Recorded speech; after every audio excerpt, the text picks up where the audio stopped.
ஐஸ்வர்யா பயங்கர டென்ஷனாக இருக்காங்க. ஃபோட்டோஸ்லாம் அனுப்பியிருக்கானே, ஐயோ கடவுளே! இதெல்லாம் பார்த்தா என் வாழ்க்கை என்ன ஆகும் அப்படின்னு சொல்லிட்டு மறுபடியும் ஃபோன் பண்ணுறான். ஃபோன் பண்ணி, இங்கே பாரு, தேவையான பணம் எல்லாத்தையுமே எடுத்துக்கிட்டு நான் சொல்கிற இடத்துக்கு வரணும். ஆனால் வீட்டில் இருக்க யார்கிட்டயாவது ஏதாவது சொன்னேன், உன்னை என்ன பண்ணுவேனே எனக்கு தெரியாது. வீட்டில் இருக்க எல்லாருக்கிட்டையும் வந்து நான் உண்மையை சொல்லிடுவேன் அப்படின்னு மதன் சொல்கிறாரு. அதை கேட்டோடனே ஐஸ்வர்யா, இல்லை இல்லை, அதெல்லாம் எதுவுமே சொல்லிடாத, இப்போ தான் என் வாழ்க்கை கொஞ்சம் பரவாயில்லையா இருக்குது, எதுவும் பண்ணிடாத அப்படின்னு சொல்கிறாங்க ஐஸ்வர்யா. அப்போ நான் சொன்ன பணத்தை எடுத்துக்கிட்டு வா அப்படின்னு சொல்கிறாரு. சரி நான் கண்டிப்பாக வரேன் அப்படின்னு சொல்லிட்டு ஐஸ்வர்யா சொல்கிறாங்க. பணம் எல்லாமே ரெடி பண்ணுறாங்க. எப்படியாவது எடுத்துகிட்டு போய் அவங்ககிட்ட பணத்தை கொடுத்துடணும். கண்டிப்பாக அவன் யார்கிட்டையும் எந்த உண்மையும் சொல்லிடக்கூடாது. இப்போ தான் எல்லா பிரச்சனையும் முடிஞ்சுது அப்படின்னு சொல்லிட்டு ஐஸ்வர்யா யோசிச்சுட்டு இருக்காங்க. கௌதம் இது எல்லாமே பார்க்குறாரு.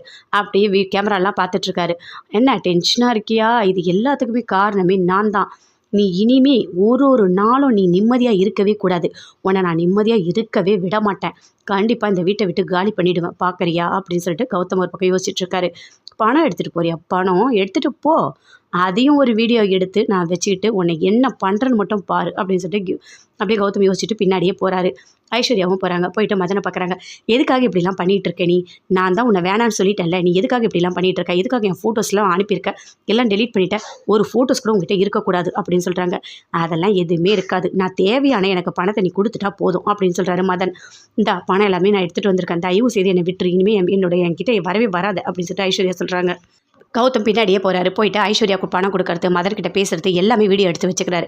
இந்த வீடியோ ஒன்று போதும் ஐஸ்வர்யா, நீ இனிமேல் இந்த வீட்டில் இருக்கவே முடியாது, எவ்வளோ பண்ணிகிட்ருக்க நீ, உன்னை இருக்கவே விட மாட்டேன் அப்படின்னு சொல்லிட்டு கௌதம் எல்லாமே அப்படியே ரெக்கார்ட் பண்ணி வச்சுக்கிறாரு. மகா பயங்கர டென்ஷனாக இருக்காங்க. எங்கே போயிருப்பா அக்கா? ஏதோ ஒரு மாதிரி டென்ஷனாக போகிறாளே, எங்கே போனான்னு தெரியலையே, எப்போ வருவான்னு தெரியலையே அப்படின்னு சொல்லிட்டு அப்படியே யோசிச்சுட்டே இருக்காங்க ஐஸ்வர்யா பற்றியே.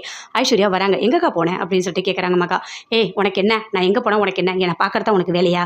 நான் சும்மா ஃப்ரெண்டை பார்க்கறதுக்காக போனேன், எல்லாத்தையும் உங்கள்கிட்ட சொல்லிட்டு இருப்பாங்க, வர கோத்துக்கு என்ன பண்ணுவேன்னு எனக்கு தெரியாது அப்படின்னு சொல்லிட்டு பயங்கர கோவமா ஐஸ்வர்யா உள்ள போறாங்க. அதை பார்த்த உடனே அப்படியே டென்ஷன் ஆகுறாங்க.